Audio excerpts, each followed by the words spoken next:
So once you've identified light and atmospheric perspective, if that's relevant, you're next going to go and check the local value. Now this scene is the exact opposite of local value. This entire scene is made from one type of stone, and the only information you're getting is from the form and the shadows. But what we want to talk about is a scene like this. Here you have no information from light at all. There's no shadows anywhere in the scene. And yet we can see those individual shapes broken up very graphically. Why is that? Well, it's because the bricks and the roof tiles and the sky, they're all just different local values. So what you get is nice visual separation. Something like this is the exact same deal. Here the bark of the tree is very white, which stands off very nicely from the dark value of the leaves. You've also got the sky, the blossoms, and the sidewalk, and what that gives you is just a really nice quick read from a tonal standpoint. And if you're able to make decisions in an illustration, choosing materials that will separate from one another like this is a really great idea. But it doesn't always have to be a cloudy day. Here we have a very sunny day, and you still have separation from materials. For instance, the tree trunk looks very different than the paint that's in shadow. Because with this white stucco, even the darkest of the shadowed areas are not nearly as dark as the tree trunk. The tree trunk and the paint are equally in shadow, yet they are very visibly different from one another.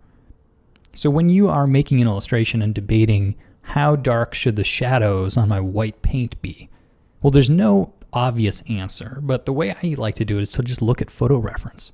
And when used with the histogram, I think this is a great way to start deciding what values you want to use in your own illustrations.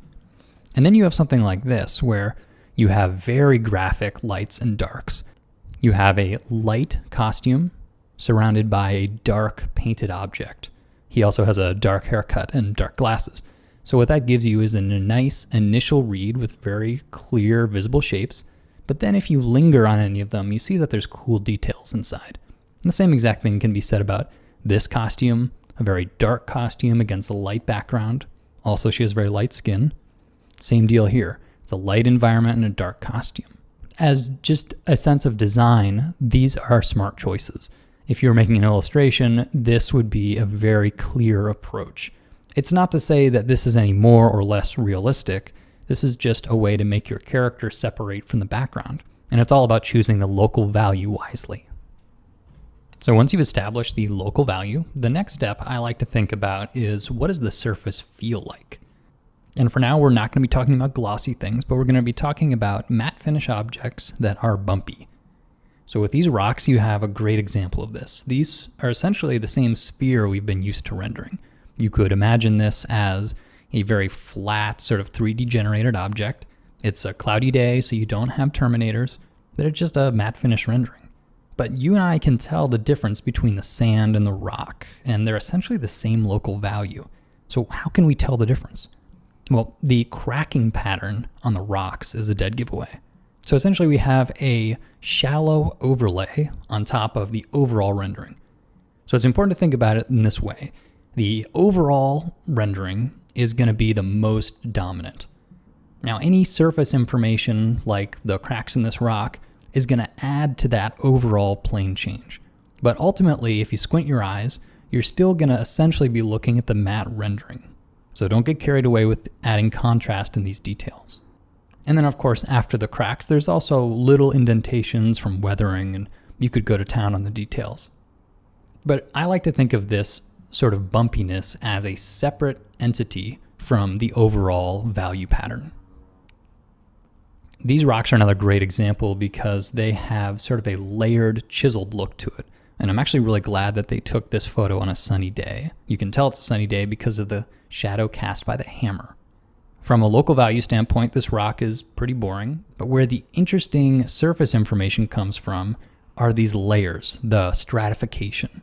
Because what you're getting are cool, sharp little overhangs, each of which are casting a sharp shadow. Now, this rock would look a lot different if you were on a very cloudy day and you did not have strong shadows. Because in this case, a lot of the visual interest is coming from those cast shadows. This is totally the opposite. Here we have relatively shallow bumps, the sort of overall bumpiness of the rock, but then we have very deep crevices. So at sort of a large scale, we have peaks and valleys. And then at a surface level, we have pretty shallow bumps. And this is an important distinction because what you're seeing here is probably a pretty sunny day. And the tonal change is happening where the form changes. You have the illuminated faces and then the shadow shape. But when we're just looking at the illuminated faces, all the little bumpiness is actually pretty low contrast. And this is where contrast creep is really going to get you. You can look at all the little bumps and think, ooh, I see darks and lights. I'm going to really up my contrast, add a lot of details. But using the histogram will show you that it actually is a pretty low value range. The major change here, again, is between the shadow shape and the illuminated form. And the way I like to think about this is the surface details are shallow. And anytime you have shallow surface details, you're going to have lower contrast. When we had steeper surface details, like the ones in this example, well, then we're going to have higher contrast changes. Because again, here we have very visible layers of rock, each of which sort of overhang the other. So given a sunny day, there's going to be very strong shadows between these layers. And as a result, it's going to be a higher contrast look. And then you have something like this where the local value has a little more variation. You've got dark rust and you've got light rust. But then the bumpiness is a little different. Here it's primarily flat with a few little cracks. But then here and there we have these deep cutouts and we're getting strong cast shadows. So these are the sort of things you look for when you go to do a study. So I'm going to actually now go ahead and do a study and we'll talk about what I'm looking at in the reference and how I'm translating that into my drawing. So we are going to start here with a rendered image out of 3D software. And the reason I'm starting at this point is because everything sits on top of that matte surface rendering. But we already talked about matte surface rendering. We did that in basic rendering 1 and 2. So I'm actually going to start this example right here. And the matte rendering tells us the first item on our checklist, which is what type of light is it? It is a sunny, clear day. We have a visible terminator and we have a strong cast shadow. So the next question is, what is the local value? And here my reference tells me it should probably be a little darker. So I'm going to use the levels to crank down my existing values. But if you were just starting from scratch, you wouldn't paint with such bright values in the first place. So now I need to give myself a blueprint for the bumpiness, the tactile quality of this surface. And based on my reference, it's got these cool linear shelves. It is stratified rock. So I'm just going to start by doing a line drawing on a layer over top of this. Now working with layers, I think, is really helpful from this process because you're thinking about these as sort of separate components. At a large scale, this is a sphere and it is matte surface. And so that tells us the overall plane change is going to be what we started with. Any of this surface bumpiness is really just sort of a thin layer on top. So we don't want to mess up what we started with, which was the rendered sphere. All we want to do is modify a little bit. And so having different layers is going to help us in this process. Now at the end of the day, I'll probably flatten them down, but this is sort of a nice way to keep things separated, both mentally and in Photoshop. Once I've got all my lines here, I need to start carving out the surface. And remember, these are pretty deep. We have sort of different elevations happening on the surface, so you're going to have cast shadows. The question then becomes, what value do I make the cast shadows? And for this, the important thing to remember is that within one object, nothing is ever going to be darker than the darkest core shadow. So in this case, I literally just sample from the left side of the sphere's rendering, and I won't go any darker than that. And now on another layer separate from the line art, I'm just going to start painting in cast shadows.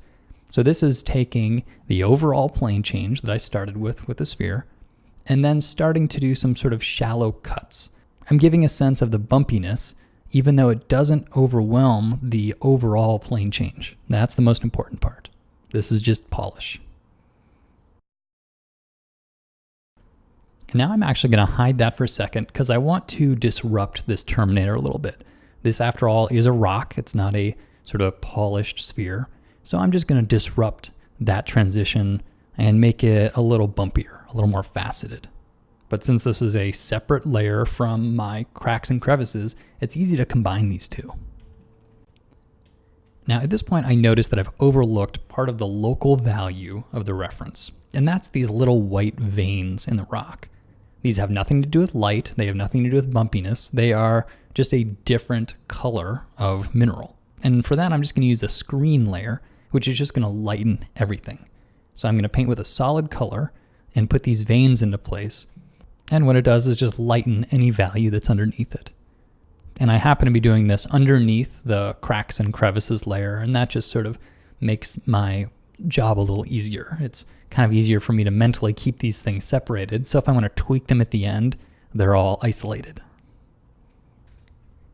Now here I'm looking at my reference, and this feels a little too uniform, so I'm going to use a brush that's just got sort of randomized circles, and each of them have a slight value variation.